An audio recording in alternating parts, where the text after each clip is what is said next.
जय श्री राम।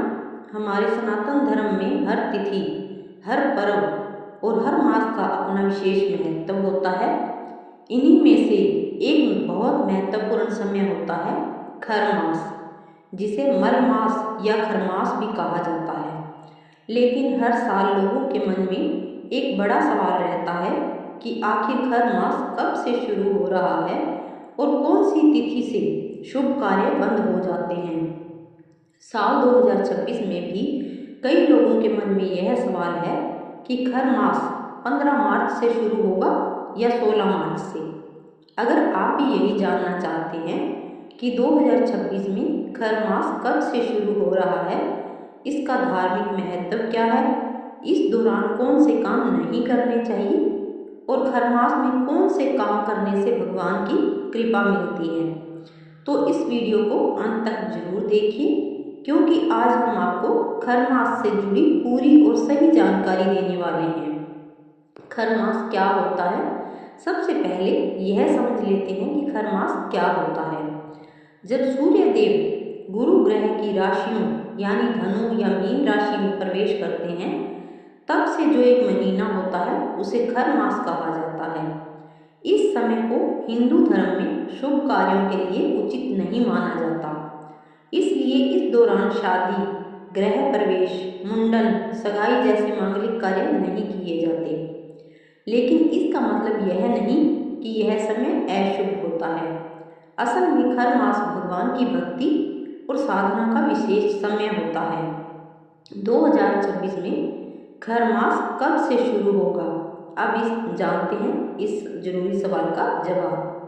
ज्योतिष गणना के अनुसार सूर्य देव 15 मार्च 2026 को मीन राशि में प्रवेश करेंगे, इसलिए खर मास की शुरुआत 15 मार्च 2026 रविवार से मानी जाएगी। हालांकि कुछ पंचांगों में तिथि के अनुसार 16 मार्च सोमवार को भी बताया जा रहा है, लेकिन ज़्यादातर विद्वानों के अनुसार 15 मार्च से ही खर मास प्रारंभ माना जाएगा और यह समय लगभग 14 अप्रैल 2026 तक रहेगा। जब सूर्य देव मेष राशि में प्रवेश करेंगे तब खर मास समाप्त हो जाएगा और फिर से शुभ कार्य शुरू हो जाएंगे। खर मास में शुभ कार्य क्यों नहीं होते, अब जानते हैं इसके बारे में। अब कई लोगों के मन में सवाल आता है कि आखिर खर मास में शादी, विवाह या शुभ काम क्यों नहीं किए जाते। इसके पीछे एक पौराणिक कथा भी प्रचलित है। कहते हैं कि सूर्य देव के रथ को खींचने वाले घोड़े ज्यादातर लगातार चलते चलते थक गए थे। तब सूर्य देव ने कुछ समय के लिए खच्चरों को रथ में जोत दिया। खच्चरों को संस्कृत में खर कहा जाता है, इसी कारण इस समय को खर मास कहा जाने लगा। मान्यता है कि इस समय सूर्य देव का तेज थोड़ा कम हो जाता है, इसलिए शुभ कार्यों को टाल दिया जाता है। खर मास का समय भगवान की भक्ति के लिए बहुत शुभ माना जाता है। अब जानते हैं कि इस दौरान आपको कौन से काम करने चाहिए। भगवान विष्णु की पूजा, श्री राम और कृष्ण का स्मरण, गीता और रामायण का पाठ, दान पुण्य, जरूरतमंद लोगों की मदद। मान्यता है कि खर मास में किया गया जप, तप और दान कई गुना फल देता है। खर मास में क्या नहीं करना चाहिए। खर मास में कुछ कामों से बचने की सलाह दी जाती है। शादी, विवाह, सगाई, गृह प्रवेश, नया व्यापार शुरू करना, मुंडन संस्कार, क्योंकि यह समय आध्यात्मिक साधन के लिए माना गया है। खर मास में यह एक काम जरूर करें। खर मास के दौरान अगर आप रोज सुबह भगवान विष्णु का नाम लेकर दीपक जलाते हैं और गरीबों को भोजन या दान करते हैं, तो इससे घर में सुख समृद्धि आती है।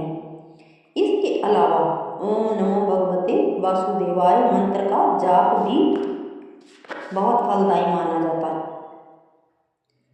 तो दोस्तों, अब आप समझ गए होंगे कि 2026 में खर मास 15 मार्च से शुरू होकर लगभग 14 अप्रैल तक रहेगा। इस दौरान मांगलिक कार्यों से बचकर भगवान की भक्ति, दान और पूजा में समय लगाना चाहिए। कहते हैं कि जो व्यक्ति खर मास में सच्चे मन से भगवान को याद करता है, जीवन के कष्ट धीरे धीरे दूर होने लगते हैं।